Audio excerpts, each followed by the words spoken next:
turned smack rapper. Only smack rapper that you know is smack rapper. Alright, we back. My expert opinion, the greatest show in the world. Hit that like, hit that share, let everybody know you in here. Don't cost you no paper unless you're a mother. Hater. And don't be one of those. Hit the subscribe button. Yo, shout out to everybody that's listening in the truck. Shout out to everybody that's listening at work. Shout out to all of y'all. You know what I'm saying? Y'all been rocking with the show for the longest. We gonna keep this shit going. No matter what's going on. We here in the shop putting in that work. Salute, MECC. Salute, King. MECC said I can't be a Knicks fan. That's word. It's foul. That's word. Because he ain't never been a Knicks fan until he started winning. It's foul. I'm representing New York for years. He ain't representing New York. He's a Lakers fan. Get the fuck out. Look at the colors of his hat. He's a Lakers fan. Whatever. He never decided to rock with us. I'm a LeBron fan, really. Yeah, well, stay with him. Stay with him. Stay with him. Indiana Pacer right now, bro. Stay with him. Word. Those colors. Oh, come on, man. Splat Murder was good. Just happy to be here. Happy to be around my homies, my real homies. I appreciate y'all. Happy to be around legendary people. We in the spot. Luke, what it do? How you feeling, man? You got nigga colors on, man. Yeah, it's all good. I'm a New York nigga. Oh, okay. So it's all good. That's what it's supposed to be. So you're a Knick fan? He said I'm not a Knick fan, but you know, I'm a New York nigga. So I'm a Knick fan by default. You feel me? I'm a Brooklyn Nets nigga by default.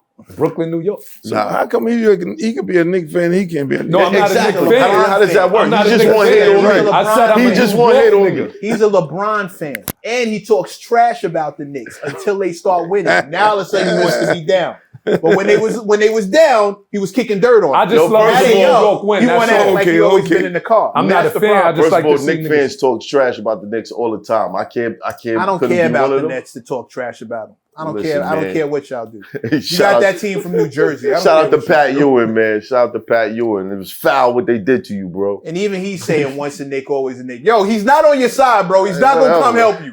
Stay a LeBron fan. That's all you need to do. Whatever. Bron, come get your boy. That's all I'm saying. He needs your help right now. Come get your boy.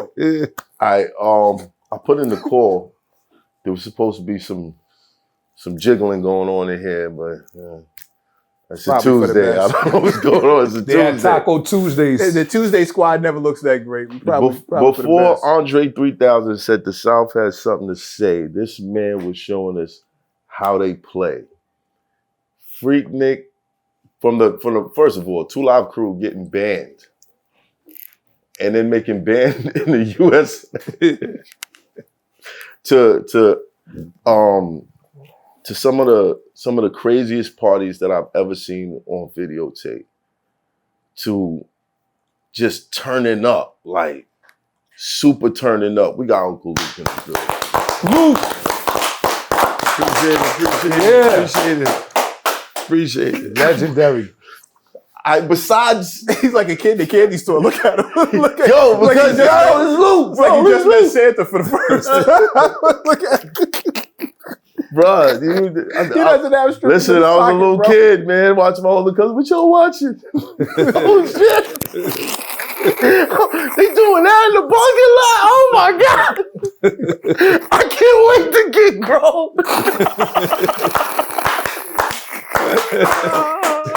That's a fact. Oh my God. Yo, Luke, what's going on, sir? Hey man, ain't nothing too much, man. Just chilling. I had to come by the barber shop, man. You can't come to New York unless you come by the barber shop. That's what a it is. fact. That's You heard what the it is. man. Yeah. You heard the man. Now, last time Fat Joe was in his barbershop, it caused a little friction between the two of y'all. How's that situation now? Oh, all that's cool. Oh, It's that's all- cool. Yeah, it's all worked out. Me and Joe had a conversation. We actually did it live, and then kind of got the dates and all that stuff ironed out and everything like that. Right. Yeah. Right. Now, as far as putting people on in the South, do you hold the title? Oh, no question about it. Can we Yeah. run down the list? I think you get over. You can run down the list. You can go down the list. Where we starting at? 2 Live Crew, you'll start there. Of course. Poison Clan, What is it playing? Trick Daddy. Then you go from Trick Daddy to Pitbull. Pitbull. By proxy, Trina. Trina was on It's Your Birthday song. That was her first time in the studio. Right. But she did get put on by Trick. Slip and Slide and Trick. Yeah. Right. Right. You know, shouts out to Slip and Slide record. So they then after that you got Poison Clan. Mm-hmm. Pitbull. You said Pitbull. Yeah, Pitbull. Poison Clan was Biggie's favorite South rap group. Mm-hmm. He told me that. He was like, yeah, man, I fuck with them Poison Clan. I listened to all this shit when me and him was hanging out. Who else? Shit, we got Anquet. The song I Will Always Be There. That was a big joint on the box. Right. Who else? Damn. I signed Professor Griff after they kicked him out of Public Enemy. Wow. After Griff. Rick Ross? I did a song with Rick Ross. Mm-hmm. When he was still selling, you know, his tapes on the side of the road. Mm-hmm. So I did a song with him. And another dude named Dirtbag. Dirtbag was hot. Dirtbag was actually hotter than Rick on the streets at the time. Right. And then I did the song with did a song with both of them. And who else? But shit. Right, I ran out, probably got a couple more of them. Right. Bust Down, New Orleans artist. Sung a song called Nasty Bitch. That was a big song. Yo, you heard how he said that shit? Nasty bitch. Oh, wait a minute. You think you talking that shit? Nasty bitch. bitch. What's the name of the because we so focused on the rappers, we're skipping over the R&B group. H-Town. H-Town. H-Town. Yeah. The body Rock rocking, knocking knocking. the Yeah, that boots. was a. Yeah, I got them from Houston. Yeah, you go get you a H-Town. cougar. She definitely throwing that on for the night. Yeah. Yeah, that's around. A few of them, a couple of them I probably forgot. But yeah, most of them. Is anybody you regret not signing that you had the chance to? Sir Mix-a-Lot. Oh, wow. He sent me his tape. And I had it on a demo. And then I was like, man, hold on, motherfucker from Seattle ain't doing no booty shaking music. You know what I'm saying? And then next thing you know, it blew up. Posse on Broadway? Yeah. Wow. Baby Got Back. Oh, Baby got back. That record? No, Posse on Broadway was the first one. Right. Yeah, Posse on Broadway was the first one. Then I think I heard Baby Got Back. Shit, I tried to sign Too Short. But I couldn't get him. Too Short was trapping records out the back of his trunk of his car. Mm-hmm. I fucking went to Oakland and tried to link up with that dude, tried to sign Master P. When he had the ice cream man joint. Mm-hmm. He was like, nah, nigga, I'm trying to be like you. Fuck that shit. So P always had that independent mindset. See, that's what I think gets overlooked with your legacy. I think when they Google your name, they see the court cases and the common testimony and all that, and the parental advisory sticker, and then you see all the strippers, probably not in that order, but see all the girls and the dancing. But I think people overlook, if they're smart, they look at the fact that you were one of, if I'm not mistaken, one of the earliest independent labels signing rap acts, not just out of the South, but like period. One of the earliest indie, straight indie, with the exception, I think maybe Sugar Hill. Yeah. I think it was like them and then you. Yep. And you were talking that everybody's talking about going indie, and not realizing that Luke Records, what, if I'm not mistaken, was never anything else, which is why the court cases and all the was so landmarked, because you got an indie fighting the government. Yeah, right. Yeah. I mean, and that's probably the biggest misconception. Just like you say, most people look at it like, okay, they always picture me with Luke or the Two Live Crew, but I don't picture myself as Luke or the Two Live Crew. I picture myself as an executive, a guy who pretty much started hip hop in the South. When there wasn't no hip hop in the South, period. Right. When dudes was just scared to do music, nobody would even think about doing no rap music. I pretty much was one of the first dudes to bring hip hop to Miami. Whether it was Divine Sound, Tila Rock, Jazzy J, Furious 5. I brought all them dudes down there. Jekyll and Hyde with Andre. As a promoter. Yeah, as a promoter and a DJ, because I was one of the top DJs in town. And so, you know, from that point there, I just say, fuck this shit. You know, I'm just, you know, dudes was telling me their horror stories, and I ended up, you know, trying to get 2 Live Crew signed to a label. And motherfuckers was like telling me, nah. Niggas was like, we don't fuck with nothing from the South. That don't exist. You feel me? And I was like, fuck it, I'll do the shit myself. So we kind of put our stamp on it, our beats per minute and all that shit like that. Where did that come from? The speed of the beat?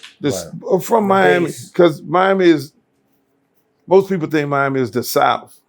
Most people think Miami country, but Miami really is an island.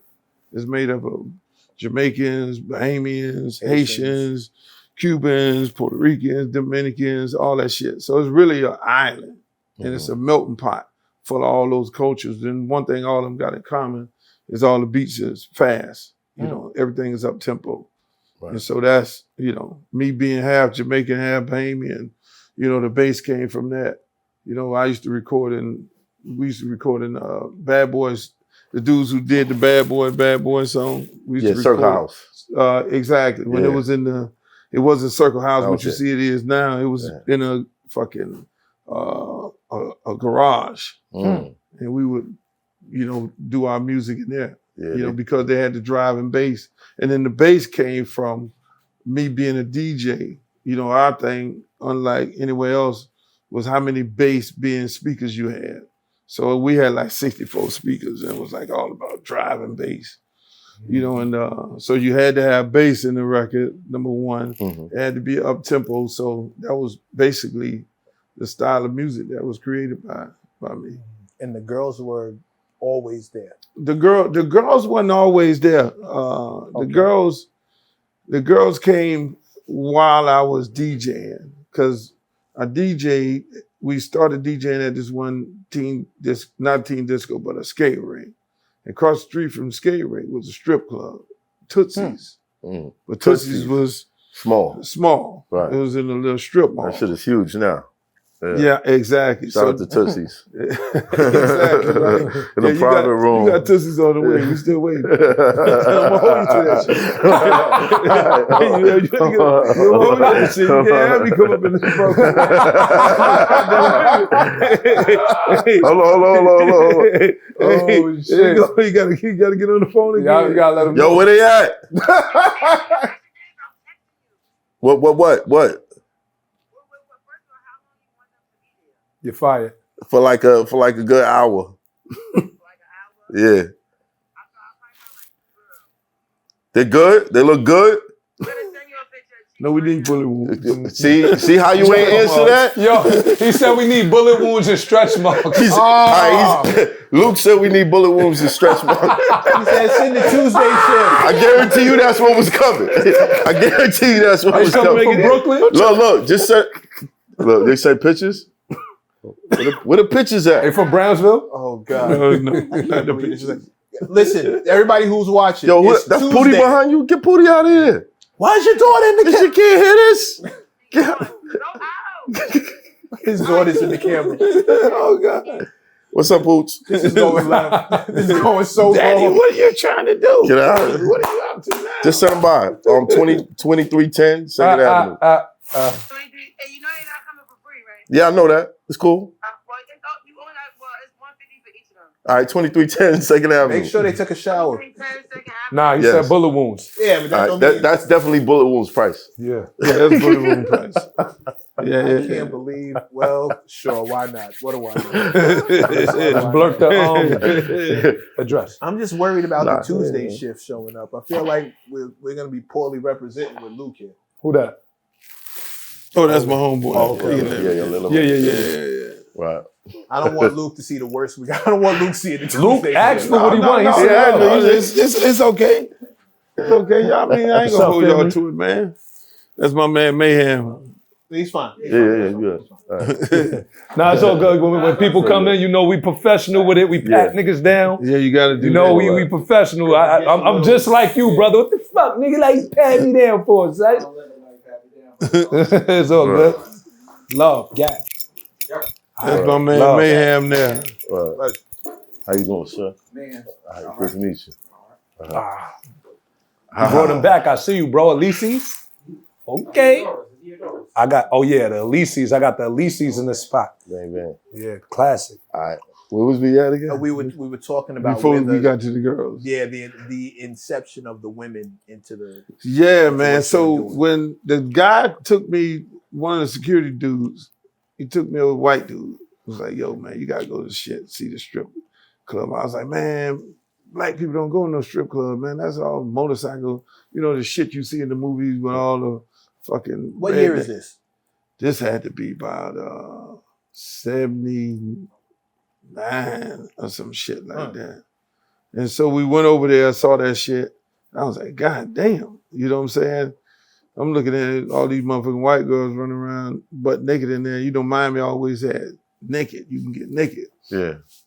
And from that point, I mean, my mind started racing. My mind always racing, you know, trying to be creative, go back over there to the fucking teen disco. And then I started, you know, slowing down the music. Like I took a couple of songs and just slowed the pitch down and then start, you know, calling, you know, because we did dances. It was throw the dick, throw the pee, which was throw the pussy, and then it became ghetto nasty. So with my little set, we would fucking make a dance, and then, you know, ghetto nasty was guys grinding on the wall with the girls and shit. So, you know, that kind of started up bringing the sex into the whole fucking party. Right. Meanwhile, you know, you still got to kind of have a little clean because, you know, we was all kids at the time. Right. So then. When you say kids, how old? Man. He said we a was teen. about, I was about 19 doing them parties. And then we ended up, that's when I started bringing out the fucking groups. Then I brought 2 Live Crew down, and one of the dances was Throw the Dick.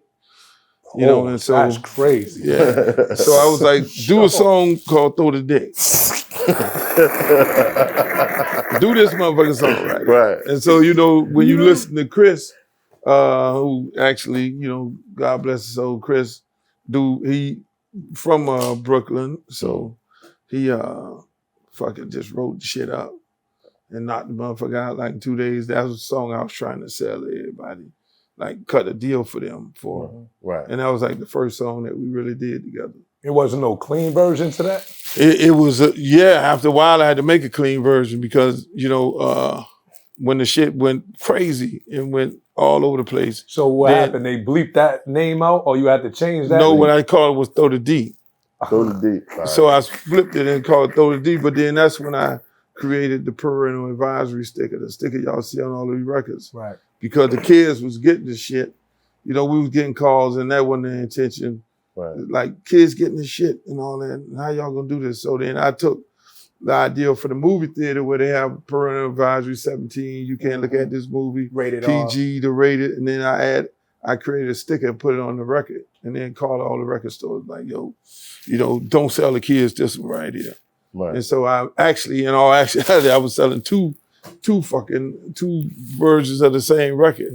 You know, and that's where all that shit came from. Then everybody else started. He invented the sticker. The parental advisory. You know, And that's on every album, like every CD, like you go on iTunes, you'll see that on CD covers. No, throughout the years. Sticker. On everything. Yeah. I fucked up when I didn't copyright shit. Yeah, I ain't think about that at the time. I'm just doing shit. Yeah, you know, just trying to sell records. You know, because again, just like you say, I'm independent. I can't get no deal. Right. You know, ain't nobody was signing up. No I think it was better then. Down there. Remember that time it was better, like with the CDs, the cassettes.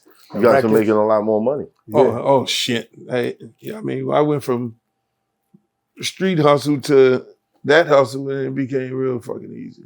You know, you making, you know, and the easy part about that was you had in down every area, you know, have manufacturers that sell. Like in New York, you have most of your manufacturers back then in Jersey, and they would sell to this whole. They would manufacture and sell, distribute for the major record labels, you know, in this area here instead of manufacturing a record from Cali and then you gotta ship it all ship the way that fast. shit. The shipping costs was bananas. So And Miami, they had manufacturers that was making the records for the major labels, shipping them overseas and shit. You know, all to, you know, DR and everything like that. So it was dirt cheap versus what it was here. So then I just went to them motherfuckers there and was like, yo, you gotta press this shit up. So I was pressing records for like 20 cents a record, making $2.20 a record. Cutting out the middleman early. Cutting out the middleman. And so back then, everybody was fucking with the singles and shit. I was like, fuck that shit. I'm gonna make an album for the same amount of money as a single. I'm gonna cut out the single. Man, what if that shit was like that now, bro? Yeah. Well, It is to an extent. It is? There's less to sell, but you still get to eliminate the middleman. First of all, if you want to sell records out your car, you can. You know what I mean? If you want to just pack your stuff up and sell it, you absolutely can. Most people throw away their CD players, their DVDs. The problem is, in his era, in his time, you're not competing. He wasn't competing with the same things that we're competing with now. This is pre-internet. Yeah. This is pre-social media. Yeah. The social network at the time was handing out a flyer. This is before motherfuckers could bootleg your shit, really. Nah, niggas was bootlegging. bootleg. They were bootlegging. They can bootleg. Yeah, they would, and that was the biggest thing. You know, motherfuckers would say you use a pressing plant in California and them niggas was backdooring your ass like a motherfucker. The album was out before you dropped your shit, man. Exactly. Shit was flying out the motherfucking door. The cassettes was flying out the back door. You sitting up That's there. how niggas wasn't going platinum or gold, because bootlegging. Well, but you win. You oh yeah, no, I was eating. I mean, everything. It felt fucked up that I couldn't get a deal, but then once niggas started getting into the shit, it was like, oh, this the lick. So I remember riding on the fucking bus with Ice-T, with all these dudes. they all tell the story. Kumo D and everybody, and we sitting there. We on the bus. Niggas is walking around. And say, what label you on? What label you on? What label you on? Hey Luke, what label you on? I'm on Luke Records, motherfuckers. Start laughing and shit. You ain't on Sony. You ain't on none of this shit. I'm like, okay, laugh down. And before you know it, the mother, what? How the fuck you doing this shit? I'm like, nigga, y'all making a fraction of the amount of money. This is how much the fuck I'm making. And so motherfuckers started comparing notes, and that's why after that, and then Source put me on the cover explaining some of the stories and shit. Then niggas came back, and then the needle moved, because motherfuckers was like, yo, fuck that. I want to do what this nigga is doing at the major label, and the major labels had to adjust their shit because motherfuckers was trying to haul ass and start their own shit. So the major labels started getting niggas deals. The contracts. To put them in a situation where they'll be similar to me, but most of them dudes weren't similar to me because they weren't owning their own masters. Right. They just tricked out the game. They tricked the game up, make a nigga feel like he owns something. He just really owned the name of the label, but he was still going to get the artist and put him on the label, and the label still actually own the product. Right. So we put pressure on the industry to change, to be better. And that, you know, when you really look back at it, you know, motherfuckers are like, okay, this shit funny, but then it really wasn't funny. And then dudes came back and like, look, I want to put my nigga on. I want to put my nigga on. Right. You feel me? And everybody want to put their guy on. They want to have their own label. Now, financially, what was the huge difference? That's the pictures.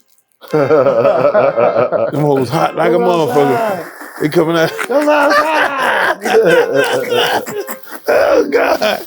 They gotta make an entrance. They gonna make a the parking lot scene again. Oh shit. What was the financial difference between you and those artists? The financial difference, they was getting 9% of no percent. Damn. Right. You feel me? So they would get they were supposed to get 9 points, which is 9% of whatever it is. Some dudes had a big deal. A big deal back then was 12%. You know, you had to be a motherfucker that was doing platinum and all that shit like that. So, you know, back then the label would give you a big ass advance, right? Shoot your videos, promotion, and all that. And so they were really marking up and doubling down on the prices where they really never gave them dudes royalties. And so that's why when every guy came to me and did a show when I was bringing them. They were telling me their horror stories. So I kind of peeped the game from bringing artists down and niggas telling me, man, I ain't getting paid shit. I got this hot ass record, yada, yada, yada. And man, I want a better deal, but they really couldn't get a better deal. So I kind of peeped the game from that standpoint right there. So now when you look at me, I'm getting 100%. I'm manufacturing a record for 20 cents, making a cover for 3 cents. You know, what's Luke Records clearing the first year? What it was clearing? So you're really clearing the overhead on a record at that time was shit. You probably clearing $2 a record versus these guys not really getting maybe making sense. Right. Yeah, that's why it was so easy for the industry to go internet like it is right now. Where these motherfuckers, say, okay, you been getting a cent. You know what I'm saying? We own your master. Oh, you mean as far as like streaming this? Yeah, streaming, like Spotify. You been getting a cent. Right. You ain't used, motherfuckers like me ain't used to getting a cent. Right. I got a problem with that fucking shit. Right. You know what I'm saying? But again, that's the way the business right now. Right. But that was the biggest difference. And so I kind of was like, okay with doing it that way. Right. Because if I sold 200,000 records, that was equivalent to your 2 million of what you gonna get paid. Because I'm getting all the money. You feel me? And then I would then take, University of Miami, I go over there, they got film school. I go get them dudes at the film school and I shoot my videos. You know what I'm saying? So now I got video dirt cheap. I ain't paying the same amount of money. These young people, they grind and they want to be producers and directors and shit. Mm-hmm. And so we shooting the videos, shit. So they shooting the videos for credit. Yeah. That's all they was shooting it for. That's crazy. And they had the equipment, everything. So I had to do all that because again, back then it was no such thing as a film industry in Miami. So to go find a dude to shoot a video, then once I started getting a little bigger in it, then I would use Lionel Martin to shoot Ace Town and shit like that, big, director and all that. Right. When I needed something glossy like that from that standpoint. Right. But no, we was just eating from that standpoint. Wow. And all of this is brand new. I want everybody to remember this. There was no blueprint for what he was doing. There was nobody to look at. So where did you get the know-how to do what you were doing? Yeah, like who was especially on the team? At an early age like that. Just using fucking common sense. Just common sense. I mean, I started out interning at the radio station. There we go. So I learned how to promote and market the records. Back then, they had the big 8-track cassettes that you throw in and then the record to run the commercials. So while the fucking DJs was in the back getting high, I would be playing the commercial to my party, and then I would be playing the record. So then the record promoter guy would come in and hit me off a couple of dollars to then play his record a little more while he keep this motherfucker in the back high. You feel me? Right. So I learned the game from that standpoint. And then, being in record pools and all that shit. Back then, you would go to a place where they would send all the records and you get like 30 new records before anybody would get it. Mm-hmm. And you go home and listen. So that taught me that I know I had an ear because I didn't want to really play what was already on the radio. I wanted to discover shit. And so I learned from this dude named Frankie Hollywood who was in the pool. Like, yo, you ain't no fucking real DJ unless you break a record. You got to stand on a record. That same shit I told Khaled, when he was doing my radio show when I got him off of underground radio and put him on mainstream. I was like, yo, bro. So that's why you hear him scream on the record, this the shit and all that there. I was like, boss, if you ain't, you just another regular DJ. You feel me? And that's where that kind of came from, that dude Hollywood. But knowing a record was the key. Knowing a different record. And then you got to go in the club and be like, yo, this is the shit. So you put your name and your reputation as a DJ and everything on it. You got to make motherfuckers like that song. Right. How did you judge? Was it based on who danced to it or who was fucking with it? How did you judge? A large part of that. It had to fit what we was doing. Back then rap wasn't really in. That's why I'm asking. Because again, I started DJing in 76, 74. And so rap started coming in, it was more about, you know, playing Herbie Hancock and shit like that. Then when the original concept came out, that was pretty much like to me, the first bass record. You know, that fucking It's Yours. And that was do. And then, you know, we started playing that shit. So again, that was a record that wasn't played on the radio. That was a record that I pulled out of the crates. So it had to fit the vibe, what we were on, what I was on, you know, DJing. You know, I needed to, in order to be better than that next DJ, I had to play some shit motherfuckers ain't had. Now, was you playing that record on the radio? Those records, no. They wouldn't let no rap record on the radio. There wasn't no rap records on the radio shit. So how did you Throw the D? Throw the D, it was already a dance that we were doing in there. We would take some record and then people would start throwing the D. Guys do a little dance and all that shit. Chill out. Chill out. Throw the dick. They get behind the girls and throw the dick. I mean, goddamn. Shit. That's a pause. That's a pause. Nah, not if it's on a girl. Not if it's on a girl. No, on the girl. Yeah, definitely on the girl. Definitely on the fucking girl. So the dance is already hot. Yep. How you moving around the record? So the dance already hot. Now I got 2 Live Crew there. I'm like, look, man, y'all niggas doing this other shit. You know, on one side of they record, it had another dude named Yuri Vlot. You know, Yuri was doing conscious music. So 2 Live Crew was really a conscious dance type group. Motherfuckers don't realize that. So he had a song called Revolution. How would anybody realize on that? the flip side? Yeah. How would anybody realize You that? just move the ass out the way. Exactly. Exactly. Oh, look, they conscious. So exactly. That motherfucker, hey, straight fucking conscious. So they were conflicting as to what they wanted to do, a dance joint and a fucking conscious joint. Right. And so I was like, look, man, you niggas gonna be able to fight, you know, with everybody in the country. You're not gonna be able to sell no records unless we do some shit. You know, from Miami, these beats a minute, which there was no sound. I just basically came up with this shit. Right. And then it had to be some nasty shit. We had to get some Dolomite and Leroy Skillet and all that. Comedians, we ain't gonna sample James Brown because the brothers in New York sampling all that shit like that. Right. And you don't want to be like another motherfucker. You feel me? You want to be like yourself, you know? So it wasn't like, okay, all right. It was some rappers from some areas, everybody trying to sound like they from New York, which they didn't last, you know, too much. They didn't get the respect. So it was like, look, we gotta do this shit from here. And so that's when all the ass shaking and all the you know, all the wild shit came into the record. And before you know it, we do the video. We just gonna show all these bitches in there.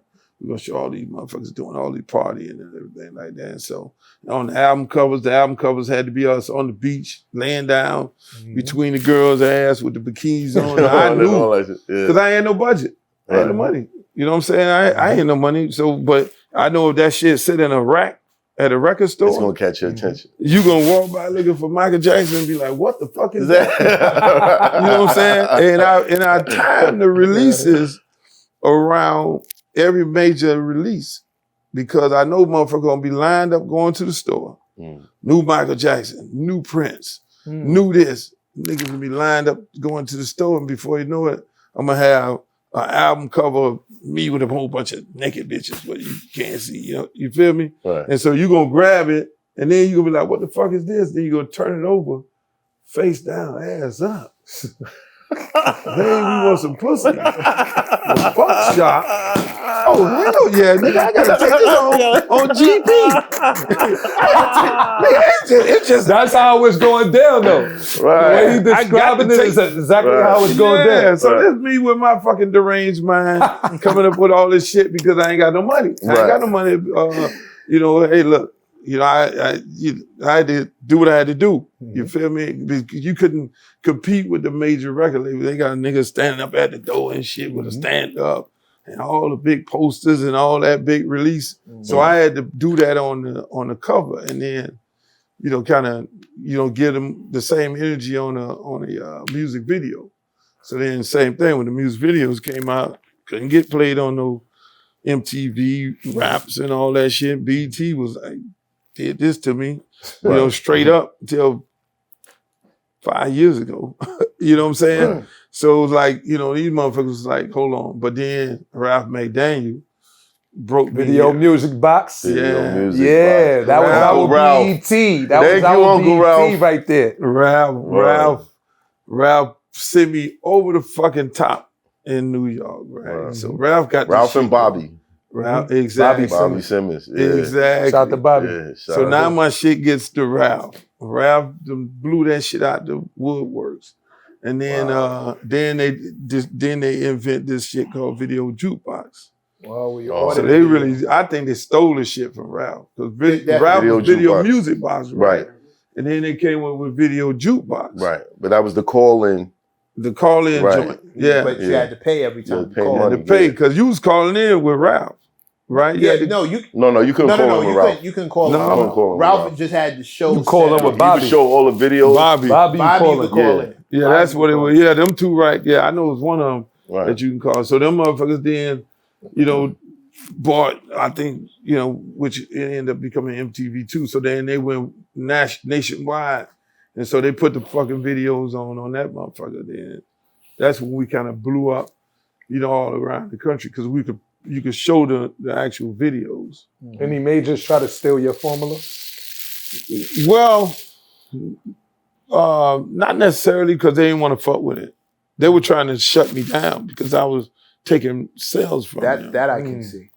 They were the one behind all the bullshit. You know what I'm saying? Because you got to think about it. Al Gore was a Democrat. His wife, Tipple Gore, obviously Democrat. Right. And so she put us on the list to then, you know, go after us, Wow. you know, to try to shut us down. So nobody really came in my defense when I was going through all these courts of appeals and shit like that and going to jail for this shit. It was really like, hold on, we got to shut this nigga down. Hold on. What were you getting arrested for?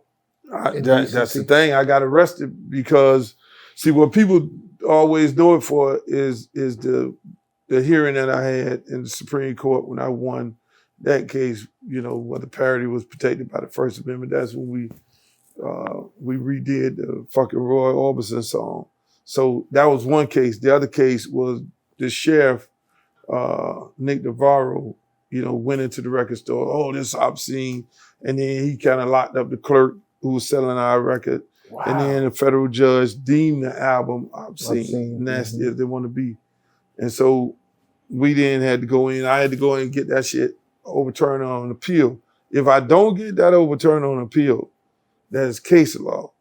And case law, when they say, yeah, the two lawyers be arguing, well, Campbell versus Florida. Mm-hmm. That case law, this album got deemed obscene because these niggas were saying, we want some pussy, this, that, all these cuss words, they would have been able to use that in the whole United States of America. So Lil Wayne talking about, I'm fucking the police, the lady cop and shit. No, that's obscene.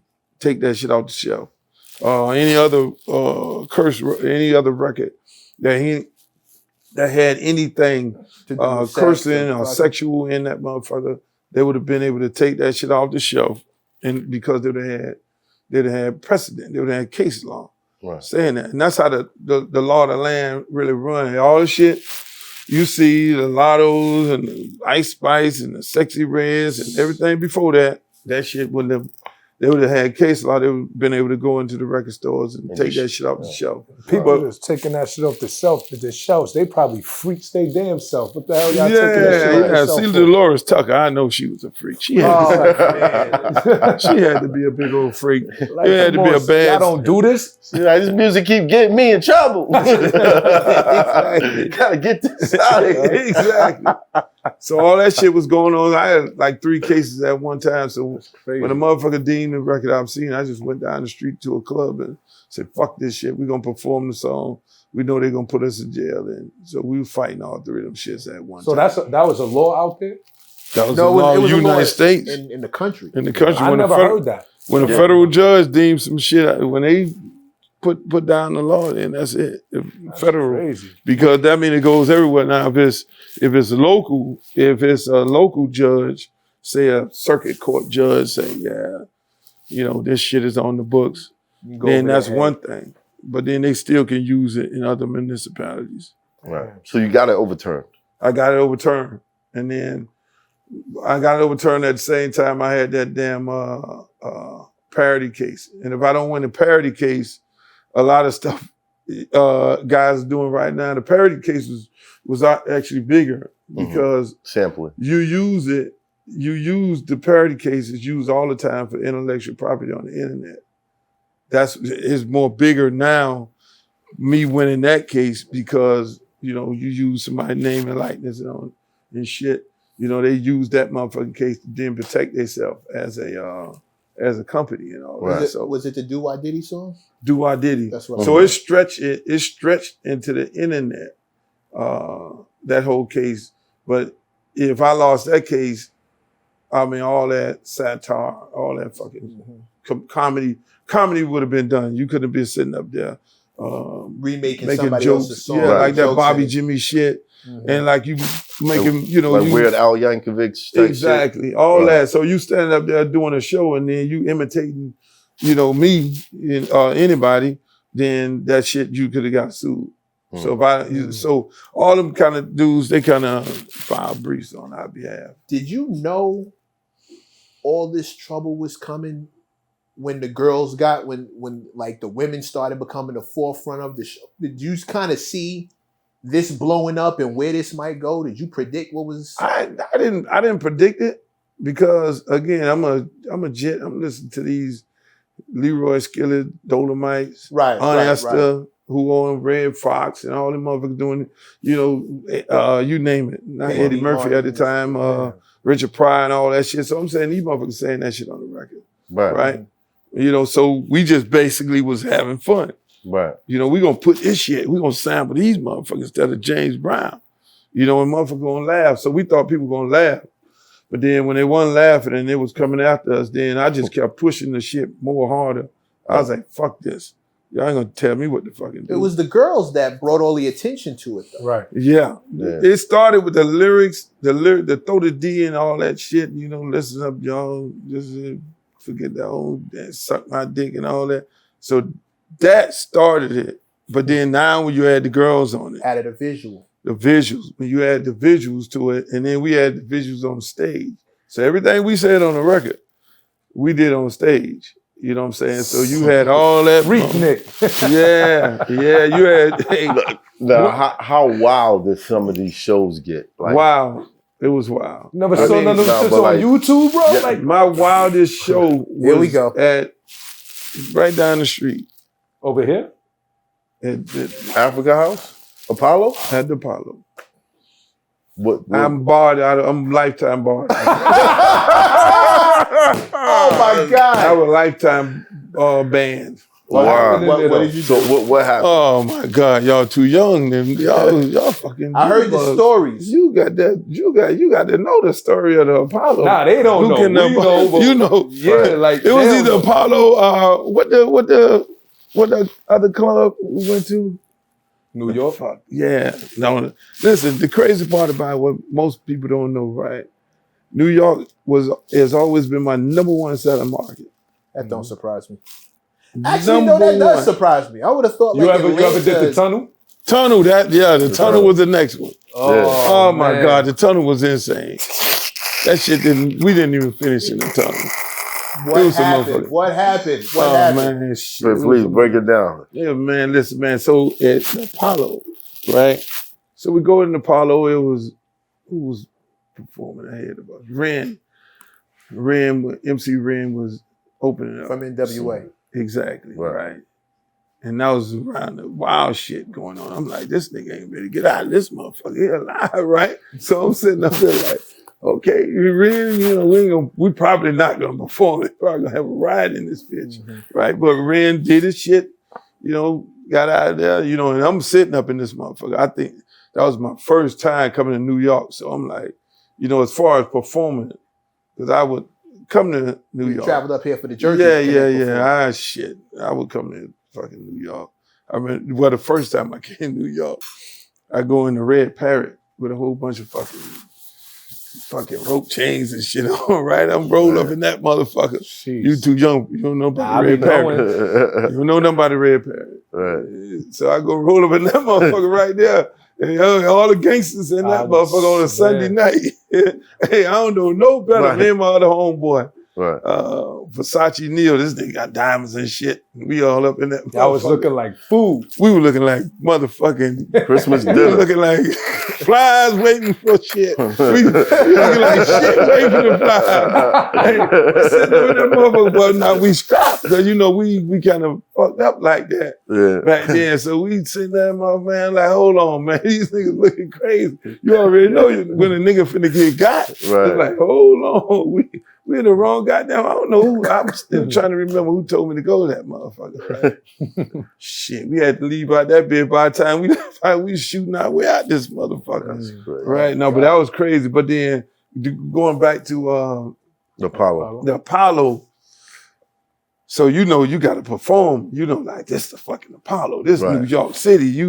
You gonna get booed. Your ass. Your life is gonna be over. You coming to the Mecca of hip hop. Right. You know, fucking New York, nigga. You gotta go up in this bitch here. Shit. So I'm like, okay, all right. All these motherfuckers and the girls is like, yo, this shit gotta go down hard. I don't give a fuck. Right. You know, we going hard as fuck. So just get ready to be naked and get ready to motherfucking suck some dick if you got to. And all that. Hey. So we went out there with that attitude, and got on stage, started singing the motherfucking song. Shit, some girl, I don't know who the fuck the dude is. Some girl was beefing with her boyfriend. Her boyfriend was, just the story they told me, was one of the biggest dope boys around here. Right. And the girl ended up going on stage. Oh man, sat in the chair.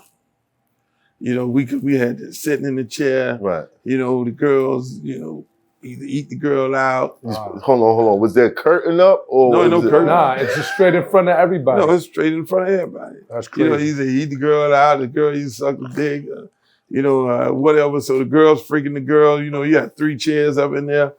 And man, that shit it was going down. He was outside like this probably. Oh man. So them motherfuckers, they broke down the first 5 rows. Motherfuckers trying to get up on the stage because people losing their mind. The first 5 rows just flattened in that bitch. What was people happening losing on stage? their mind? It was What was happening? It on was stage? sex on the stage. While you was doing the record. Yeah. Who are these dudes who were getting topped off on stage while you performing? Dirty Harlem, Just Brooklyn, niggas, Queens, and girls too.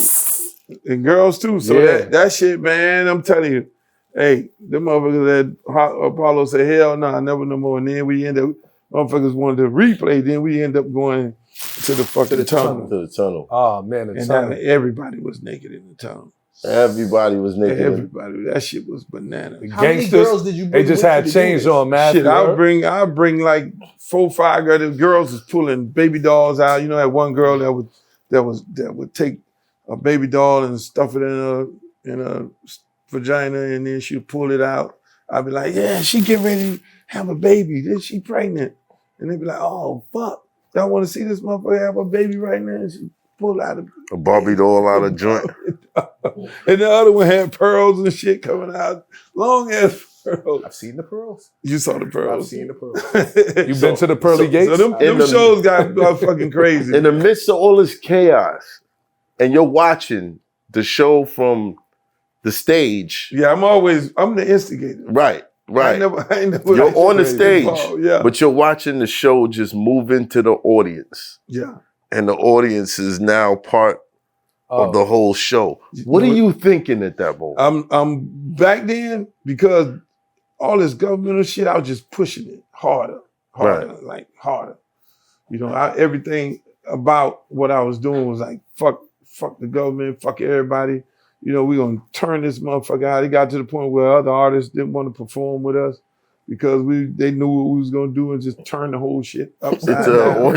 Turn the whole club into an orgy. The girls even got to a point where they would take guys and flip them over, you know, and had their legs locked down and then stick water bottles in there. Do you know this is about to get like that? Yeah. Oh man. But they would amaze me. Show. Yeah. The shit they one night doing, they though? just burned it. They took hairspray, and I'm like, what the? So I didn't know because it'd be a surprise. A lot of it, they took hairspray and put on a dude. I'm like, what the fuck y'all doing with the moose, right? Dude laying down because dudes get up on stage thinking they finna get some head. So they're like, yeah, you want to get some fucking head, you soft ass niggas. And then I'll go, fuck that shit. Who representing this town? I'll go, nigga, I'm down. Motherfucker get up on stage. It be all over. I'll be sitting there like, this motherfucker. You ever see somebody go Wait, too far? the hairspray. I want to hear the The hairspray. hairspray, yo. The hairspray and put it on the dude, and then they light it on fire. They lit him on fire. Yeah. Nah, son. You saw that video, huh? Nah, I ain't seen that. Oh, That's what it was. Yeah, they They sprayed lit the on. motherfucker on fire. Oh man. And the man up there, he laying flat. He naked, thinking he finna get some head. He on fucking fire. Oh, We got all this shit on video. Hold on. yo, he think this shit funny. That shit is What crazy. the fuck? Yo, get a kick out of that. So who died that night? That's a Yo, KK. Motherfucker rolling down. So every night, the dudes who got on stage, who got Barbecue. took advantage of by the girls. Right. Every night, the niggas who they came with would beat their ass. Wow. Fuck, nigga, you done Wow. let this shit happen to you, they would get their ass whooped so they get off stage. Why? Why fire? Why? Why fire? Why? They just, I'm telling you, every night. Did you put a stop to the fire at least? No, I ain't put a stop. Luke was laughing to that shit. While he was on fire, Luke was like, That's what I did. the roof is on fire. I'm like, That's what he was doing. You got to that part of the show. It's like, yeah, who want to come up here? And you knew these niggas was about to get set on fire. I know something happened. First of all, you got to be an asshole to let a female pour rubbing alcohol on you. You got to be a nutso. No. It's like, no, she getting him purified. She cleaning him off. Bro. I'm making it up. She cleaning him off. Don't worry about nothing. Clean him out. And then throw a match on the nigga. Nah, son. Niggas on fire. This is not a lie. So what happened to the guys after they was lit on They was fire? rolling all over. Niggas is traumatized after that. No more Luke shows. No, man. No, listen, man, it was out of fucking control. Word. That shit was bad, bro. It was bad. Yeah, that's It bad. was just bad. It was out of your control. It was But the tunnel didn't ban you. no, the tunnel ain't bad. Tunnel ain't banned I nobody. closed that motherfucker up. I closed up a lot of clubs. Wow. Yeah, I closed a lot of clubs. Got their liquor license taken and all that shit. Damn. Thank you, Luke. Thank you so much for that. It was the party of the year, right? Yeah. You gotta go find. You gotta find some motherfuckers. Hey, you'll find some people who probably got video of that shit. You know, niggas running around with camcorders back then. Wow. Yo, yeah. if you in the comments and you see this, we need you to upload the video and put it on. Yeah, just DM me, man. I'm trying. I'm trying to see I was the nigga that was on fire. If you was at the tunnel, trying to complete my hip hop history. You know, I'm Yo, trying if to you be got set on fire, educated. we need to hear from you. Like, if you the dude who got barbecued at the Luke show. You wasn't getting sued for none of this shit? because I video everything. I video everything. My ass is standing on the side. That's a smart guy right I'm there. standing on the side. So when the spray bottle come come up out, at your own Luke is risk. like, Exactly. I'm chilling over there while niggas getting all that wild shit going on. Every motherfucking night. Hey, every night. yo, this thing's Then they start bringing the girls up there. Say it again. that's So they start traumatizing. making love to the girls. Or the girls started getting at the girls. Yeah, our girls say, we tired of these niggas. We want girls. Wow. Where did you find the women you were traveling with? All over, man. We had some from Chicago. Probably had one from New York. Some from Miami. Jeez. They were from everywhere. Detroit, one girl. I mean, we would go do the shows, and then motherfuckers come to the hotel and shit, like, And never leave. and never leave. And then they'd be like, yo, you know, a couple times, you know, one thing to find out if they was about their life. Hey, You with us? Okay, walk to the front desk naked. That was their initiation? Yeah, so they walked to the front desk naked. ask for this motherfucking room. And so we sit around the corner laughing like motherfuckers. You know, the front desk motherfucker like standing there, you know, he doing the night auditing and shit. Right. Look there. Oh, hell no. Hey, who you looking for? Trying to keep a composure. Keep that composure. No, it was all kind of wild shit, man. That shit was wild. Imagine the tour bus. Oh my God. Oh, we got footage of that too. Oh man. The tour bus was banana. One time the girls took the snake in. What is a snake? A live snake. A live snake on the tour bus. Yeah, we got all that footage. Oh man. Yeah, the tour bus was insane. They had a big old picture of me on there and all this. So I roll up to these big spring breaks out of the city where we performing in. And everybody would try to make their way on the bus. I mean, we got all kind of crazy footage of, like, part of the tour bus outside of the girls, you know, because the girls was crazy. Yeah. You know, the girls would, you know, they'll set a motherfucker up. If it's a new nigga come out there on the road, like a new security, they be like, we're gonna get this nigga money, we're gonna set this nigga up. Right. You know, if it's new road manager, the girls was like, and I would be like, yo, don't fuck with the girls. That's like the forbidden fruit. Yeah. They had your ass standing outside naked. Security niggas standing outside naked, like, what's wrong with you, boss? You know, so they had their own shit, and then the girls that come in, you know, them girls is wild as fuck. Who is the bottom? Who is your bottom? Who is the head chick? Freaky Red. Freaky Red. Not Sexy Red. Freaky Red. Freaky Red. Freaky Red was the fucking ringleader. Before Freaky Red, it was this girl named Desire. You saw Desire on the Move something. Right. My man over there like, hell yeah, that's a fact. Oh, you was there? Yeah, he was there. He's like, that's a fact. He was there. You ever got lit on fire? You knew the rules. That's right. Don't mess with the girl. No, Desire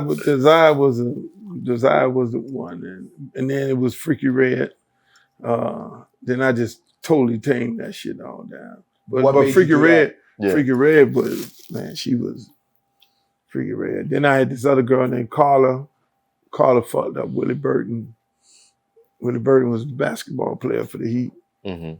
She went and was on my yacht, went downstairs, and I said, Willie, don't go down there with Carla. Carla was screaming and hollering. It was me, Willie, and Steve Smith up top. I said, don't go down there with her. She's a beast. So before you know it, he was in love with Carla. Ended up getting traded. Wow. She was wild. So the dancing girls was not to be fucked with. You know, you didn't want to bother with them. Right. Didn't you work with Gloria Velez for a minute? Gloria Velez she was one of the dancers. When we found her, again, just like you said, we do shows, girls want to join up. So we saw her in Key West. Okay. We was in Key West. Still Florida. She was doing a show where she was a dancer for DJ Laz. Okay. Big DJ in Miami on the radio and everything. So she was on with him. And then, you know, the girls kind of recruited her and like, hey, you want to get out with us? Then before you know it, she ended up starting traveling with us. Mm-hmm. So once she started traveling, you know, again, it was her. It's always a rotation of girls. And she started going on the road with us and everything like that. And everybody who went on the road was subject to do some freaky shit on stage. Oh, yeah, everybody was doing freaky shit. You know, How many people was on that tour bus? Oh, yeah, 13 bunks. Yeah, the one thing about it, you know, the girls would do their own shit, but I would tell the girls, listen, man, you know, don't make yourself look bad. You feel me? Mm-hmm. You know, they had their own, you know, because motherfuckers automatically think y'all like that. So the girls would do their own little sneaky shit.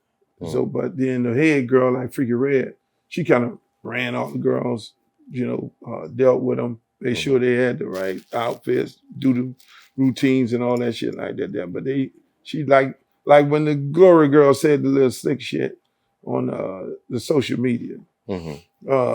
That Freaky Red was the head dancer, and Freaky Red went on the social media. No, motherfucker, no, bitch, it ain't go like that. And I got the pictures. No, you was doing what you had to do. So don't say had nothing to do with that shit like that. And so I always protect myself from all that stuff because I always video things. I had a situation in South Carolina where motherfuckers was on stage and they tried to accuse me of some shit. And then I had motherfuckers sign releases. And then the police like, yo, they accuse you of doing this. I say, I'm gonna send you the release form right here. And if you see the motherfucker who accusing on that release form, then I'm gonna send you the video. And you'll see me standing in the corner. You know what I'm saying? Right. So I mean, I can never get jammed up like that because I'm always thinking ahead.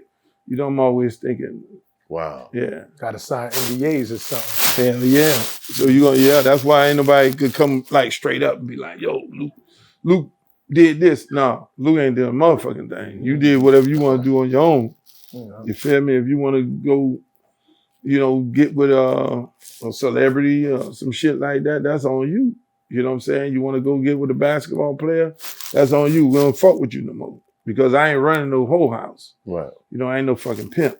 Right. You know what I'm saying? I pay the girls. Yeah, exactly. Right. If you riding around on tour and you got a bunch of girls on there and they doing all this wild, nah, we ain't doing that shit there. So the wild shit on stage was cool, but you draw the line at them getting with a celebrity. If they get with a celebrity, they got to go. Yeah, because again, niggas, we ain't got no whole house on wheels. You feel me? We ain't doing that. So if you get with that, that's what you do. You go on here with who you gonna go with. Like Carla went with Willie Burton. She's, Gloria went with Aaron Hall. Right. You know what I'm saying? And any other ones, if you leave, that you got to go. You can't, because we ain't doing that. We don't want to be, because of what the girls was doing on stage, they were entertainers doing entertainment shit. We wasn't gonna be acting like we was doing something other than that. If I wanted to be a pimp, I could have been a pimp. Right. You feel me? A long time ago. I had niggas in my family that's pimps. And I always pride myself on, no, you gonna get paid. Right. But now if you wanna treat yourself or handle yourself like that, then you're gonna have to go on your own. We're gonna take a 5-minute break. With all this wild shit happening on stage, all the videos getting out, and you did the Freak Show, it doesn't surprise me that C. Dolores Tucker, Calvin Butt start catching on and deciding that you're obscene out the gate. Yeah, that was before I started doing Freak Show and Peep Show. Yeah, no, that came. It came later on, but what Freak Show and Peep Show was almost like a middle finger to them. Exactly. Right. Well, I mean, the Peep Show, I started doing that because BET did have a network called Action Pay-Per-View. And so they ain't know what to do with it. And I just asked Bob Johnson, let me do some uncut shit on there. Because everybody was doing an adult version of a video. Right. But they were playing in the club. So then I said, let me take that shit and, create a show around that, but then interview people like y'all doing right here. So, I would interview Akinnelli. Right. Niggas Lil' who Kim had wild shit in their song. I interviewed Lil' Kim. I interviewed Jay-Z before he even got big. Biggie asked me to interview him. He was like, yo, dude gonna be the next dude. You feel me? Right. And so I ended up interviewing him. That's why you see the famous video of the two girls eating each other out and him sitting on the couch. Yeah. So I, even before interviewing him there, and so, I interviewed Pac and all them dudes, Pac when he first got out of jail, Big, everybody. So I was doing that show on there, but describing what you say on the record. So like Lil' Kim, you got this hardcore raunchy record going on, and then I create a whole harem around motherfuckers fucking and shit. And I'm actually, because if you ain't really about that life, I'm gonna find out. You feel me? All right. I'm gonna find out. So it's like, hey, I can come on in. You know, put him in the mouth. Okay, yeah, I can have some. Hold on, wait 1 minute. Hold on, that's my nigga. I was like, no. Get yourself together. You need to go get yourself together. You know, they want to. You know, you seen them put in your mouth. So I used to do shit like that. You know, I just having fun. What was the best interview you would say? The best interview. The best interview was the Pac interview. That was the most intense because I had the little beef with Death Row. We was coming off of that because they did a diss record, we did a diss record, we had a big fight in Atlanta and everything. You know, people probably see it on BMF, the last episode. They got this whole thing of me in Atlanta and the fight that happened at Jack the Rapper. Right. What was it over? Which it actually 2 records. You know what I'm saying? My whole thing was, you know, these, back then Suge was tough guy. Suge, you know, touched up a few people. Right. You feel me? And a lot of dudes were scared of Suge. You know, and so so when we started doing the back and forth, the beef records, then it was like, hold on, you know, because I'm not no type of guy that you going, you know, I ain't finna run for nothing. You feel me? And so not like a lot of these other dudes, they industry dudes, and they really ain't like that. Right. You know, I know where I came from, but I ain't want to really go back there. But what exactly did it start over? It was just records. You know, Snoop did a record, we did a record, and that was it. You know, they said something on the record, and then we said something, and then next thing you know, it was like, all right, but we was, again, you know, real street nigga shit, you trying to squash the shit before it go there. So we try to squash the shit before we get to Atlanta. And the people who was running the convention, Jack the Rapper, they ain't wanna, I was like, look, let us have a sit down because this shit is gonna go left. And they were like, nah, I ain't gotta do no sit down and all that. And then the shit eventually went left. Yeah. Did y'all eventually patch it up though? Yeah, we patched it up. That's good. Yeah. They came and I invited them down to the Super Bowl in Miami. And then it was really, it was me patching it up for pretty much a large part of the East Coast. Right. Because my niggas was niggas from New York. And I was, you know, they were like, yo, you know what I'm saying, we can't really, we ain't feeling that. East so and the West Coast shit was going on. Yeah, right. So we was like, hey man, you know, like, so I kind of squashed the shit with a whole bunch of dudes, you know, in that suite at the Cincinnati Bengals and the 49ers game. Who else is there? It was quite a few people. I don't know if I want to tell who was in that motherfucker. The beef was squashed. You can say who it was. Well, some people who were in federal prison right now. Right. So, you know, it was, you know, so I'm like really brokering the shit. I'm like, hey man, we squash, but then we gonna squash all this other shit too. You feel me? And so, you know, it was niggas that they told stand the fuck outside. You know, we were like, nah, nigga, you can't come in. You ain't on that high level. You feel me? It was certain people, you know, that could be in that room at the time. And so kind of we worked it out, you know, kind of broke it in. And then we was cool after that. Your beef was first though. I think a lot of people, before the East Coast, West Coast, which was mainly Pac and Big, Snoop had an early record with Dr. Dre dissing Luke. Yeah. It was an early record. He dissed a couple people on that, but you was one of them. And I never could figure out why. Like you can never figure out, like, how do you beef with that guy? Yeah, right? Like, what's the beef here? How do you find a way to why we because it's fun and he liked the bitches. Why? It's like starting a fight in a strip club. Like, but that's why I'm asking. Was there something else that happened? Let me tell you, bitches or something? No, ain't nobody. Somebody baby moms we'll let them hoes on the bus. I don't even know. I mean, it just became. I don't know. We probably said some slick shit first, and then they said something. But at the end of the day, man, me and fucking Snoop we like fucking best friends right now. That's good. You know, I like that. Suge, and I'm cool with Suge. You know, we locked up. I mean, I was trying to, and then I was trying to be the one who brokered the shit with Pac and Big. You know, like if you even look at the Peep shows I did, I'm sitting there talking like, nah, nigga, you know. And then Big, you know, Big wasn't even wanting to get into none of this shit. Right. I'm talking to him like, yo, Big, like, look, man, I ain't got no beef with nobody. You know what I'm saying? Me and Big was real tight. Right. And so he never had no beef with it. And, you know, it was like, you know, Pop, look, you need to calm the fuck down. Because I knew Pop when he was with Digital Underground. Right. Yeah, Pop. Digital Underground was pretty much the closest thing to what you was doing. Exactly. So we toured together a lot. Right. And he would end up in my room. We talk a bunch of Black Panther shit and all that. And that's why you see him with a lot of my paraphernalia on. You'll see him with a loose scarf and shit, and a bandana and everything like that, a t-shirt. That was my nigga. You know what I'm saying? Right. So I figured I'd want to be able to have a conversation with him. You know, look, man, this shit getting a little crazy. Because then I would tour with Big too, and see the bullshit that was going on. You know, before he would come on stage. You know, it was a lot of either Big fans or Pac fans. That shit was crazy out there on the road.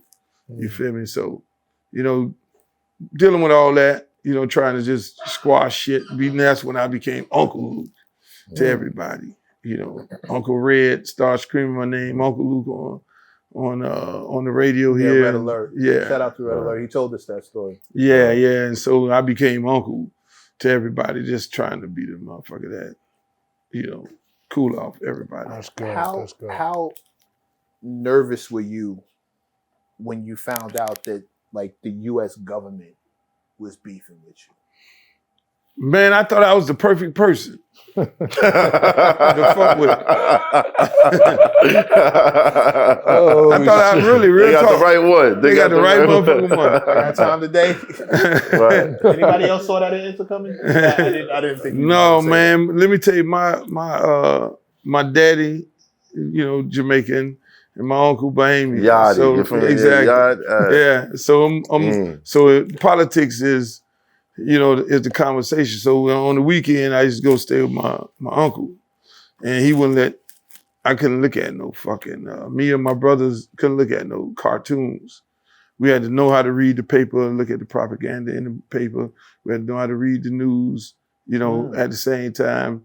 And then we had to listen to, you know, we had to know Black history, H. Rap Brown, you know, Malcolm X and all these different things. I used to be always told, you know, they're going all this shit full circle. You feel me? And these are powerful Black men that move and lead people. And when you get to the point where you move and lead people, the government gonna come after you. You feel me? And so, you know, through music, I'm moving and leading people.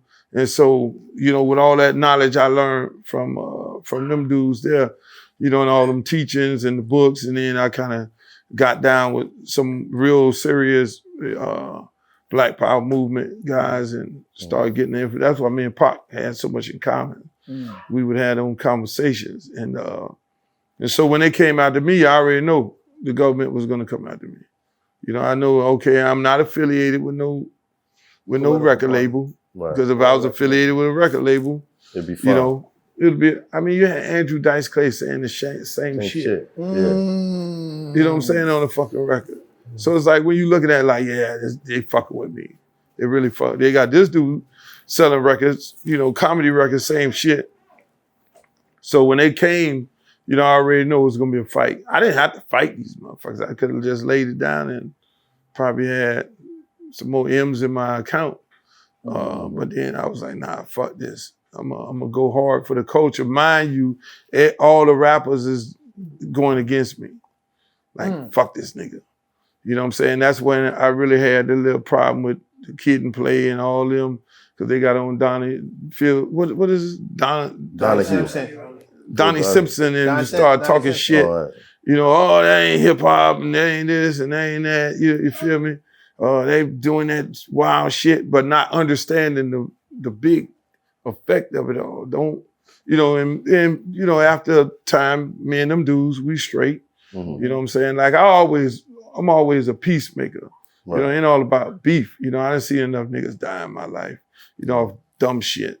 You know what I'm saying? So I was going, hey, look, man, let me let you understand what's going to happen. And so, you know, fighting all that shit, again, knowing that at some point they really going out to hip hop, boss. They just use me as a pawn in the game, you know, and at the same time, you know, these major record labels, they trying to control the shit. See, I think people seeing you as such a, as I think the main reason people were willing to step away from you and let you take whatever fall, because they didn't understand that you had a love for hip hop.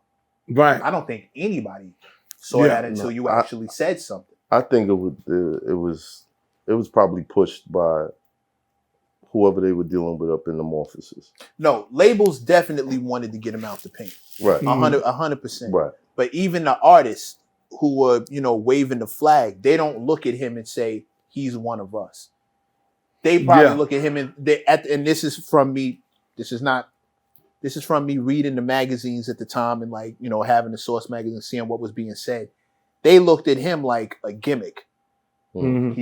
It's only the girls and it's only the party. He don't really care about the culture. He don't really care about this, that, and the third, which all flies in the face of him being called in front of the government, right, and saying, nah, I'm not doing that. Like, we're going to be able to say what we want to say. And I remember seeing the videotapes of the daytime talk shows back in the day. He'd be up there with his attorney sitting right next to him so he don't say nothing crazy. And how do you raise your daughter? And he'd have to say, hey, listen, what I do in my house is what I do. What you do in your house is what... Of course you're into the stuff that I'm talking about, even if you don't listen to the records. You got kids? All right, then you got put in the buck. And I remember like, oh shit, my mother was watching. I had to get up and leave the room. She looked at me and said, what does that mean? I don't know. I don't know. Yeah, you're right. That was a large part of it. You know, in you know, what kind of smooth it, because I remember doing shows with Eric B. Rakim in Memphis and them giving us 5 minutes on stage. You know what I'm saying? That's quick. These motherfuckers ain't hip hop.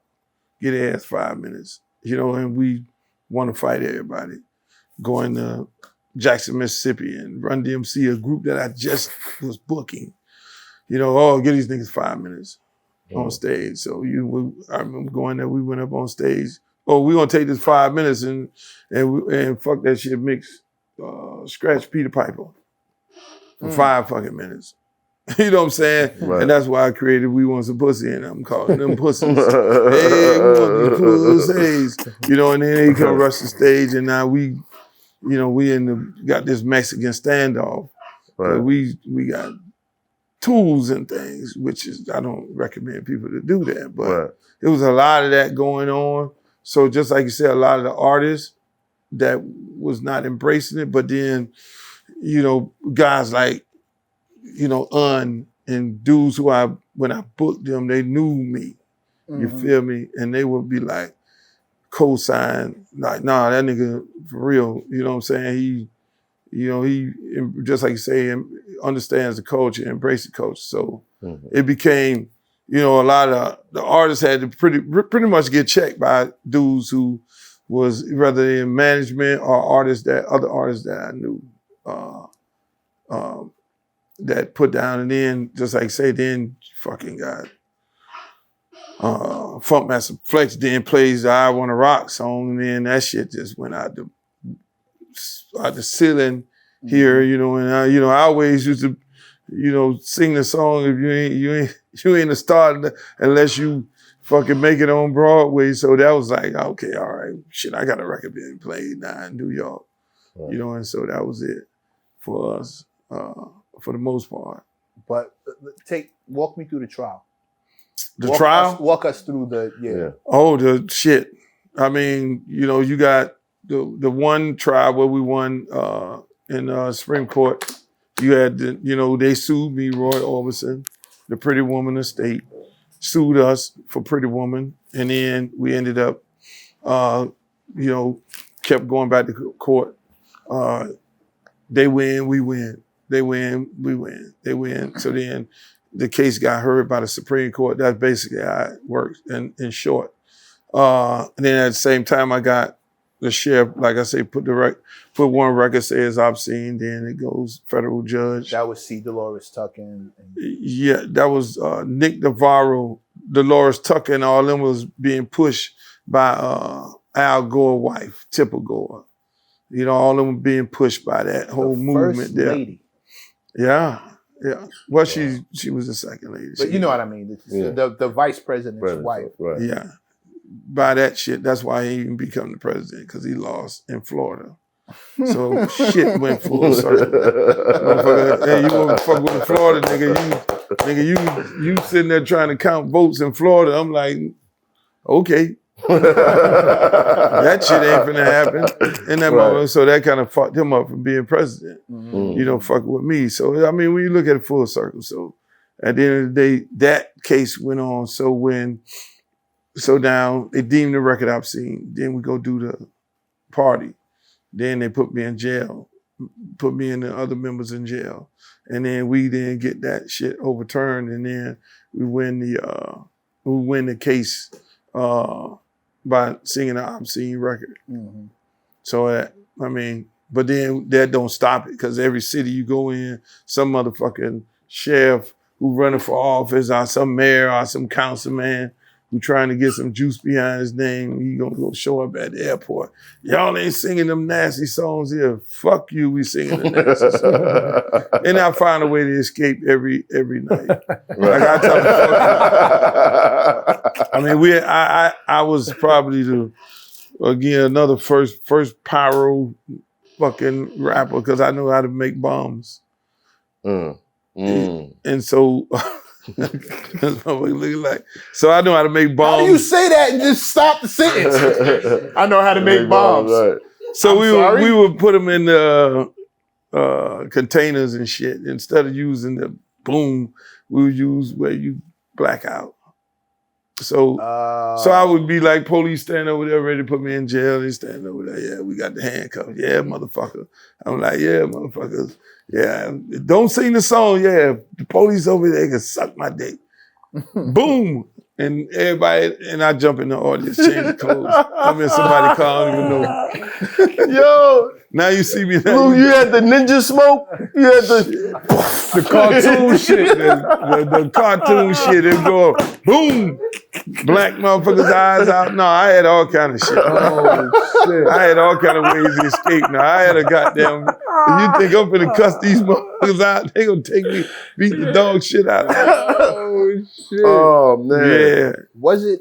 That was funny. Was it worth it? It was, listen, it was worth it. When you look at the music today, you look at the music after that, it was worth it. You feel me? Most of these young artists, most of the artists, they don't get credit for it. They don't know the history. You know, you got some that understand the history, you know, like A$AP Rocky, you understand the history. You know, 21 Savage, a guy who's who we have as the executive producer of the documentary. You know, because he understands the history of Freaknik. You know, when they get into it and they start reaching in, you know, like everybody else, you know, you gotta tap into the history. And so you hear them guys sample my voice on these songs. Hey, we want some pussy, and do a song. Hoochie Mama, do a song. They get a tap, they get a taste of what the shit is all about, and not just a regular beat. You know, it's a lot of substance and a lot of blood, sweat, and tears, and a lot of struggle through those songs that you're sampling. You feel me? And you know, I'm to the firm belief that they understand that. I know I've talked to some of them dudes, but I'm in the firm belief that hopefully they do know that, and that's not sampling, just a sample. Like I just did a record the other day with Young Miami. She understands. She's like, yo, this is a moment for me, you know, to do a record with you. You know, I'm from here and all that. And so we end up doing a fucking record together. You know, that's because people tap into their history and you don't want to vibe. I mean, first time I met Quincy Jones, I always want to be like Quincy Jones. When I did get into the music business, I'm like, this dude fucking singing on the record, and this motherfucker is on the record company. You know what I'm saying? And I'm like, that's the motherfucker. I want to get both pots of the bag. You feel me? You know, be smart enough to run the record company and then do that. So then, again, you know, that's the kind of shit. Because of me, I look at them as looking at it like that. Okay. Your contribution is super substantial. Okay. I just want to put this out there before I even ask the next question. Without Luke, most records get pulled off the shelves. Right. Especially in the female genre, not even to hate on y'all, but anybody talking about pussy on their songs. That's you would have case law. Yeah, they automatically, which means they're probably not getting signed because the label's not going to sign. They're not going to sign, exactly. So that whole thing gets wiped out. TikTok, Instagram, Facebook, YouTube, all the parody records that happen, if not for him, those records don't pop off. No, so many people, again, who just got TikTok fame and just got famous doing these little records and make a whole gang of money. None of that happens without him, right? I completely get that, and I don't think a lot of people understand that. I don't think they get how deep your contribution goes. No, they don't, and that's why you know they don't know it, but they'll know it real soon because, like, you know, I had a deal with Lionsgate to do my movie. I looked at the script probably about 5-6 years ago. I looked at the script and I was like, this ain't getting it. This ain't telling the whole fucking story. Right. Either I knew to do a scripted series to be able to tell the whole story so people could really connect the dots because people don't know who the fuck started hip hop in the South. They just know a bunch of motherfuckers in the South doing hip hop. Right. They don't know I did that. You feel me? And they don't know the shit that went into it, and the football shit, and all the other things that went around. And the independent shit. So they don't know. Nobody has connected the dots. They just see the shit moving and who went to jail, and you know, because everybody ain't go to jail.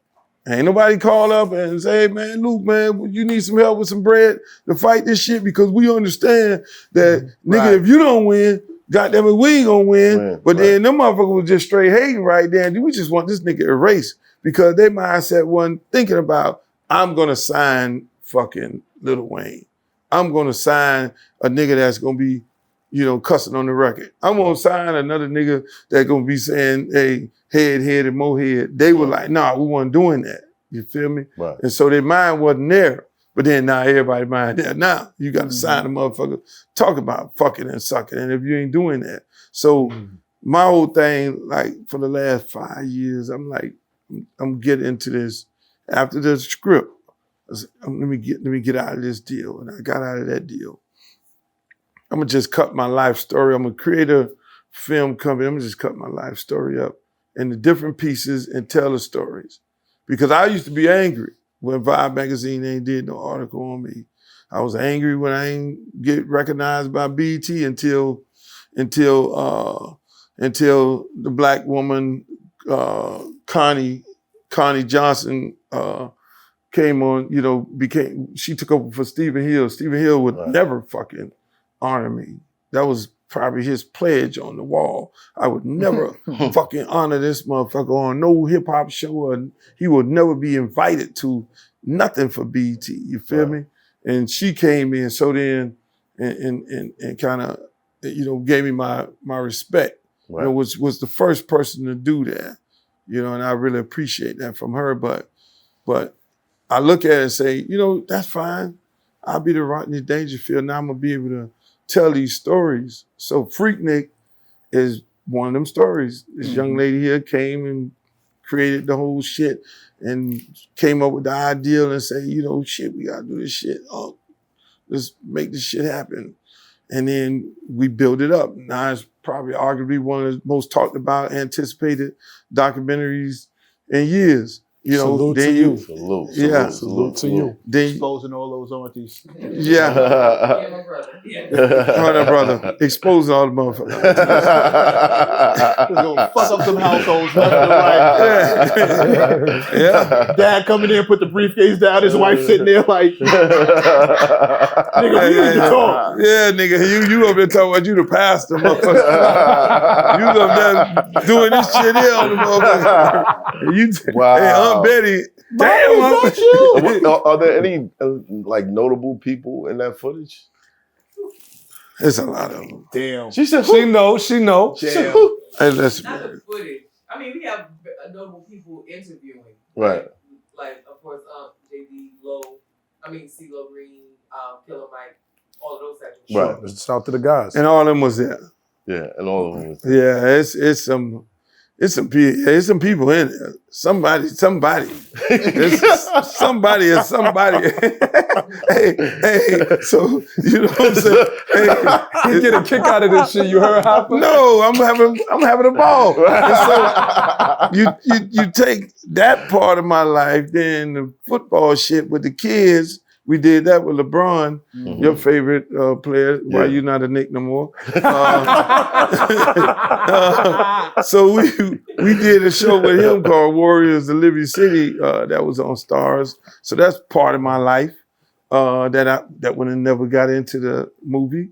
And then we have a few more other shows. I got another scripted series that we're working on. That's working on that with LeBron and them, and then the Coach Luke with Smack with Strahan and Prime. So, And then but the one, all of them are gonna be great. But then the one that we're doing with Prime them, and then I got the life story, the biopic with Will Packer. Oh, sweet. That's dope. So Shout we're out doing Will that. Packer. Yeah, we're doing that with him, and then that the other scripted series is gonna be on the dark side of shit. That's gonna tell a lot of it, That's and dope. it's gonna tell a lot of the stories. Let me say this, just to play the opposite side for a second. You are an innovator when it comes to entertainment on stage. pioneer. Definitely, I say innovator for being one of the second independent when no one else was being independent. That was you. I think one of the reasons why you don't get the respect and I think all those things get overshadowed by tits and ass. Yep.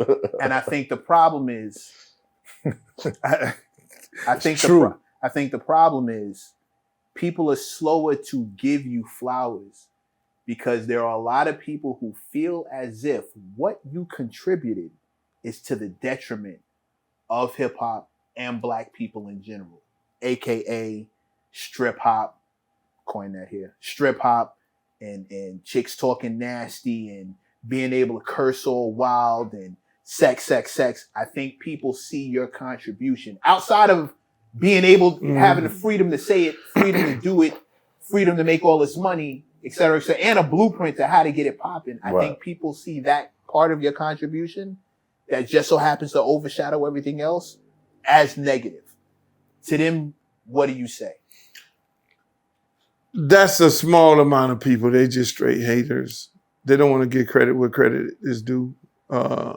Because when you look at any industry, when you look at the movie industry, you'll get glorified for making Kill Bill, where motherfuckers just shooting and killing all motherfucking day. John Wick, you feel me? So, shit. Or Halle Berry will get an award for Monsters Ball. Monsters Ball, you feel me? She So got crazy. you will That's you can use any kind of analogy to hate on a motherfucker. You can just create anything because you got a successful show right here. Niggas gonna hate anyway. People gonna come, because they ain't doing it. And you can't fall into the trap of, okay, you were saying that. We know, okay, I'm not in that in crowd. I'm not, and thank God I'm not in that because that crowd is going to jail every day. for the little kinky parties they were having. You know what I'm saying? So when they would invite me into their little secret society, right now I'm fucking happy than a motherfucker. So they're doing their little funny business, and they had come by there. Hey, I'm happy because that was a little secret society. Yes, and all the motherfuckers got cases right now. You know, so I wasn't invited into that, and that was the secret society that determined, like you see. Cat Williams tell a story from the comedy standpoint. Right. That's my story from the hip hop standpoint. So those same people you talking about, they wasn't inviting me to no party. They were the ones who was telling the motherfucker at Vibe magazine who to put on the cover. They was the one who was telling the motherfucker Stephen Hill who to put on the show. They were the one who was telling the motherfuckers at MTV who not to put on the show. You feel me? And so it was, no, don't fuck with that nigga there. You know, don't fuck with that nigga. That's blackball. That's blackball. Right. Yeah. So, but then at the end of the day, I can't be consumed by that bullshit. You know, I got to keep doing what I'm doing. That's a fact. You know, alone the people determine my success, not some fucking executives who trying to hold me down. And that's why I always say I lived in the underground. You know, the underground kept me doing so. You know, we sold just as many records, maybe more records than the average motherfucker with a lower budget. And we got all the money and everybody got their bag and everybody was happy and successful. So at the end of the day, I look at it right now. Now you look at it fast forward, everybody be friends. Hey man, goddamn. You know, hey, what's up, buddy? And you know, I'm respectful to people. But then, you know, I know at the same time that they were the ones who, you know, was holding shit down. That's why I'm able to be able to tell these stories right now. You know, and it's great because nobody know the stories. I can sit there and have a conversation with y'all and your audience learn a whole bunch of other shit because ain't no fucking writer came to me from no magazine other than The Source and say, hey, Luke, tell me about this shit right here. You know what I'm saying? And then ultimately, that becomes what we're talking about right now. We ain't talking about this shit that we're talking about right now, this historical shit. You asked me if that shit was wrote in a magazine back then, or if it was on a Donnie Simpson interview, or if it was on, you know, anything like what we got our hip hop information from. Right. You know, I was a nigga that they don't talk about him. No, you're a victim of your own success. Yeah, and I love it. You're a victim of your own. The women overshadowed everything. The nasty stuff overshadowed everything else. But I appreciate your you know, your attitude in that moment. And I think a lot of people need to take that motivation. Because just now, you dropped something. Jewels! He's dropping jewels! He's dropping jewels! Fuck these niggas! Keep it moving! I like that. Fuck these niggas, you heard? Yeah, you gotta say that shit. Nah, there's Luke, on behalf of the show. Yes, on behalf of so many classic hip hop albums that I wouldn't have got to hear if it wasn't for you on the ground fighting the real fight. Bro, we thank you for your contribution. That's a fact. Hey man, I appreciate one more thing I gotta ask him. Players Club. Oh shit. The legendary scene in Players Club. Oh shit. How'd that come about? Man, they gave me a script. I was like, I'm not saying this shit here. And then I'm looking at the script, and then I'm looking at how the scene was gonna play out. I was like, Cuba, I got this shit. Girl comes in, and I'm looking at this motherfucker. It's just natural reaction. Man, get the fuck out of your fat ass off. You know what I'm saying? You know, it became the Miami niggas. You know, it's always, even in BMF, it's the Miami niggas. It was a super brawl. I love it. It was legendary. Big old fighting and shit. Last one. Can you ever be married? Do you want to I was married for 14 years. How'd you hold that down with all the flim flam fuckery around you? But see the thing, I never get high on my own supply. Learn that. Done. Big Luke. I'm finished. It's Hoffa, trapper turn smack rapper. Only smack rapper that you know is smack rapper.